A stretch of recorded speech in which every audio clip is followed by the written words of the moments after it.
In 1913, two things were born that would define the American dollar: the Federal Reserve and the income tax. Back then, a single dollar could buy what takes more than $30 today. This is the story of how that happened. World War I changed everything. To pay for it, the government borrowed heavily and printed money. Prices nearly doubled in just a few years. The dollar's long slide had begun. The Roaring Twenties brought a brief calm.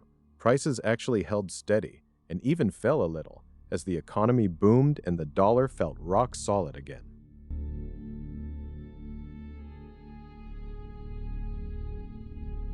Then came the crash, but the Great Depression brought something we almost never see: deflation. As spending collapsed, prices fell by nearly a quarter. For a while, the dollar bought more, not less. To fight the Depression, President Roosevelt made it illegal for Americans to own gold and devalued the dollar against it. The ancient link between money and metal was quietly breaking.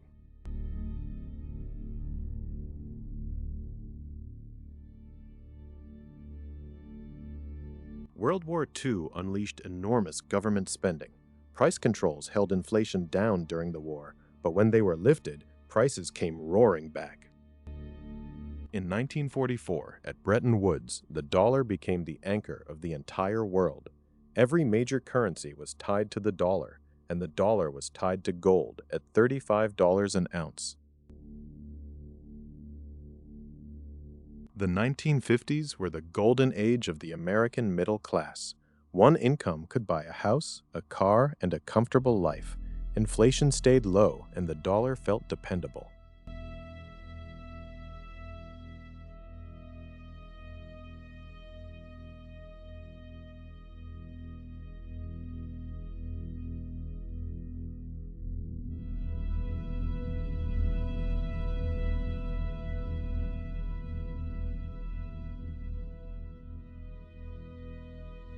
But by the late 60s, cracks appeared. The cost of the Vietnam War and ambitious new programs, all paid for with borrowed money, began pushing prices higher.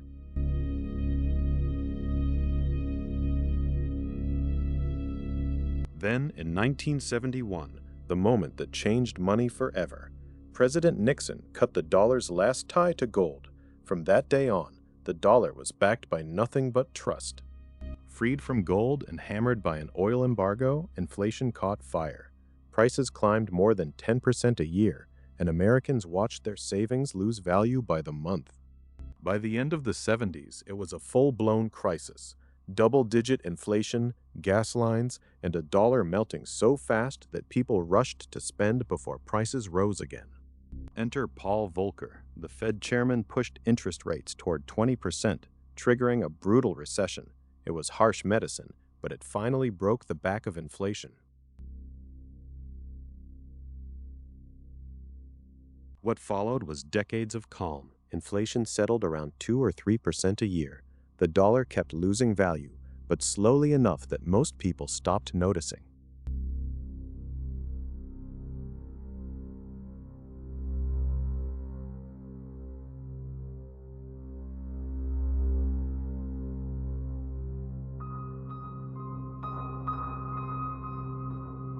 Through the 90s and 2000s, the dollar reigned supreme. A booming economy and tame inflation made American money the most trusted currency on earth, the one the whole world wanted to hold.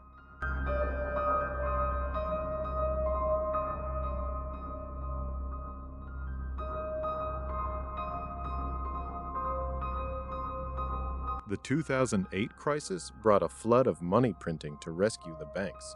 Many warned of runaway inflation. Instead, prices stayed strangely quiet for over a decade.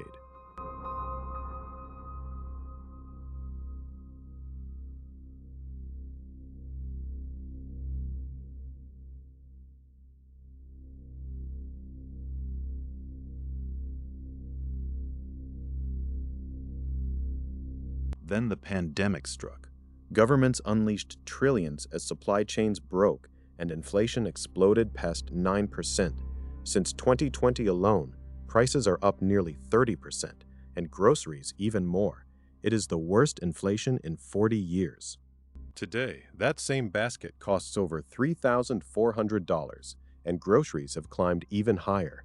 In a single century, the dollar has lost more than 97% of its value. From $1 to 3 cents, the story of the American dollar is a story of slow, relentless inflation. Subscribe for more history and data.